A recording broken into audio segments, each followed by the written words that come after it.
حضرت سیدنا امام شافعی رحمۃ اللہ علیہ کی بارگاہ سے تائید لے کر ہم اپنی بات کریں گے، کیونکہ ہمارے اندر تو جرت ہی نہیں ہے کہ ہم ان ہستیوں کی بارگاہ میں کچھ عرض کر سکیں، اور آئمہ اربعہ میں سے رسول اکرم علیہ تحیۃ و ثناء کی نسل میں سے ہونے کا اعزاز حضرت امام شافعی کو حاصل ہے۔ تو آپ کا نام بھی محمد ہے، محمد بن ادریس شافعی ہیں، اور آپ محمد زادے بھی ہیں، سید زادے بھی ہیں۔ آپ ہی فرماتے ہیں کہ یا آل بیت رسول اللہ حبکم فرض من اللہ فی القرآن انزلہ، کہ اہل بیت پیغمبر تمہاری محبت اللہ نے قرآن میں نازل کر کے ہم پہ فرض کر دی ہے۔ قل لا اسألکم علیہ اجرا الا المودۃ فی القربى یکفیکم من عظیم الفخر انکم من لم یصلی علیکم لا صلاۃ لہ۔ اور اس سے بڑا آپ کا فخر کیا ہوگا کہ جو آپ پہ درود نہ پڑے اس کی نماز ادا ہی نہیں ہوتی، قبولیت کی بات نہیں ہے۔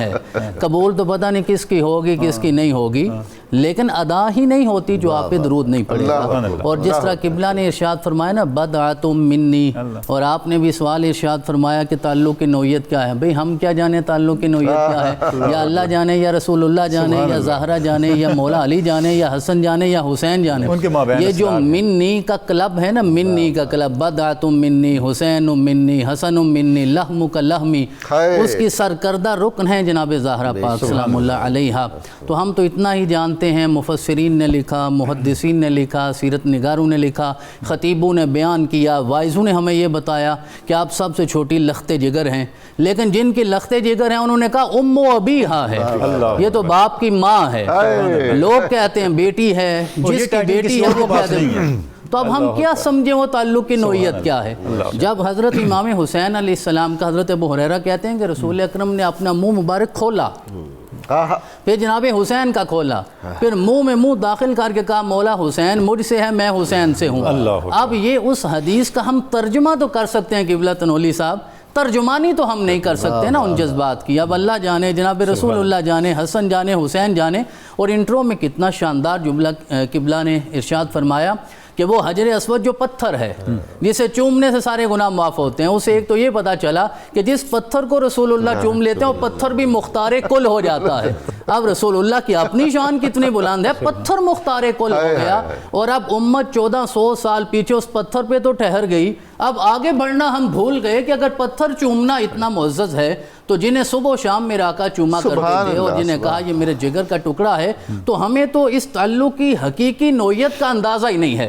جیسے رسول اکرم نے ارشاد فرمایا تھا نا حضرت سیدنا صدیق اکبر کو، اب صدیق اکبر سے زیادہ کس کی قربت ہے جناب رسول اللہ کے ساتھ؟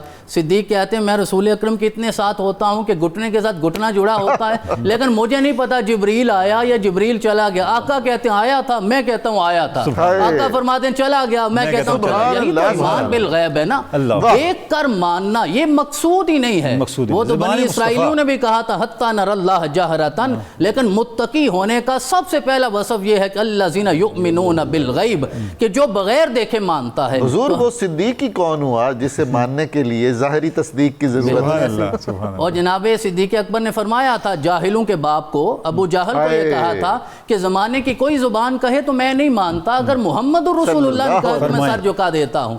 تو اس صدیق کو میرے آقا نے فرمایا صدیق تم بھی نہیں جانتے کہ میری حقیقت کیا ہے، اللہ نے مجھے کیا بنایا ہے۔ تو آج ہم کیا جانیں گے جناب زہرہ کے تعلق کی نوعیت کیا ہے رسول اکرم کی ذات کے ساتھ؟ میرے آقا کتنی محبت فرماتے تھے، لیکن چند مظاہر ہیں جو محبت کی، جو مثالیں ہمارے سامنے آتی ہیں جن سے ہم یہ سمجھ سکتے ہیں کہ حضرت ام المومنین جناب عائشہ صدیقہ رضی اللہ تعالیٰ عنہ آپ روایت کرتی ہیں کہ رسول اکرم کی بارگاہ میں جب بھی زہرہ آتی تھی تو آقا اپنی مسند سے کھڑے ہو جاتے تھے۔ وہ مسند نبوت بھی ہے، مسند رسالت بھی ہے، اور مسند ختم نبوت بھی ہے۔ میرے آقا وہاں سے کھڑے ہو کے جناب زہرہ کا استقبال کرتے ہیں۔ یقیناً اللہ کا حکم ہوگا کہ زہرہ کا استقبال ایسے کرنا اور زمانے کو بتانا ہے، جس طرح قبلہ نے اشارہ کیا کہ اس زمانے میں جب بچیوں کو زندہ درگور کیا جا رہا ہے، دیکھیے ہر باپ کے لیے بیٹی رحمت ہوتی ہے، تو یہ تو وہ رحمت ہے جو رحمت للعالمین کے لیے رحمت بن کے آئی ہے۔ اللہ رب العزت نے یہ اعزاز انہیں بخشا۔ آقا کھڑے ہو کے استقبال کرتے، اپنی مسند پہ بٹھایا کرتے تھے۔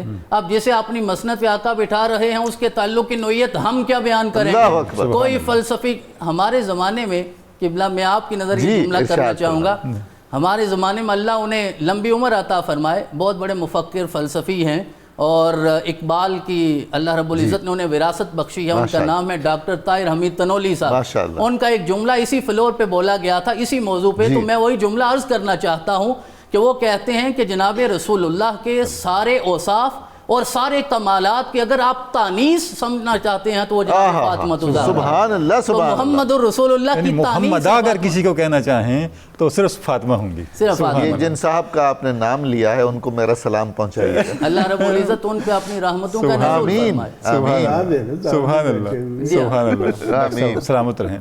تو اب یہ ایسے جملے بھی تو اللہ کی عطا ہوتے ہیں نا، کسی کتاب میں تو نہیں لکھا ہوا. تو جناب رسول اللہ استقبال کرتے، اپنی جگہ پہ بٹھاتے، پیشانی پہ بوسہ دیتے، وہ آقا کریم کے ہاتھ چومتے، ید اللہ ہے نا، وہ ید اللہ کو چوما کرتی تھی. اور جب رسول اکرم ان کے گھر تشریف لے جاتے تو وہ کھڑے ہو کے رسول اکرم کا استقبال کرتے. اب یہ مناظر محبت کے اس موقع پہ ہے جس طرح قبلہ نے فرمایا کہ جہاں بیٹیوں کو زندہ در اقرا بن حابس نے کہا آپ بچوں سے اتنی محبت کرتے ہیں، تو آقا نے ارشاد فرمایا کہ میں تو کرتا ہوں. کہنے لگے میرے تو 10 بچے ہیں، میں تو کوئی نہیں کرتا. تو آپ نے ارشاد فرمایا اللہ نے آپ کے دل سے رحمت کو چھین لیا ہے تو میں کیا کر سکتا ہوں. اب زہرا وہ ہیں کہ آقا کریم کے ساتھ تعلق کی نوعیت اتنی اہم ہے کہ ایک میرے آقا کی ران پہ جناب حسین ہیں، دوسری طرف نبی زادے رسول زادے جناب ابراہیم بن رسول اللہ ہیں. تو اسرائیل آ گئے کہ میرے رب نے ارشاد فرمایا ان دونوں میں سے ایک دے دیجیے. تو رسول اکرم کبھی ابراہیم کو دیکھتے، کبھی جناب حسین کو دیکھتے، اور پھر حسین پر میرے آقا نے اپنے بیٹے کو قربان کر کے زمانے کو یہ بتایا کہ حسین بہت قیمتی ہیں، کہ حسین پہ اللہ نے اپنے بیٹے رسول اللہ نے اپنے بیٹے کو قربان کیا ہے، نبی زادہ قربان کر کے حسین بچا کے امت کو دیا ہے. تو یہ محبت کی مثالیں ہیں جنہیں چند واقعات کی روشنی میں بس ہم اندازہ کر سکتے ہیں. ورنہ احد میں جب آقا کے دندان شہید ہوئے تھے اور جناب زہرا پاک نے وہ خون مبارک کو صاف کیا تھا، مولا کائنات ساتھ تھے، پتہ نہیں زہرا کے دل پہ کیا گزری ہوگی. بہرحال ارشاد فرمایا ہے سارے زمانے میں کہ وہ بیٹی ہیں، لیکن جس کی بیٹی ہیں اس نے کہا یہ ام ابی ہے. سبحان اللہ سبحان اللہ.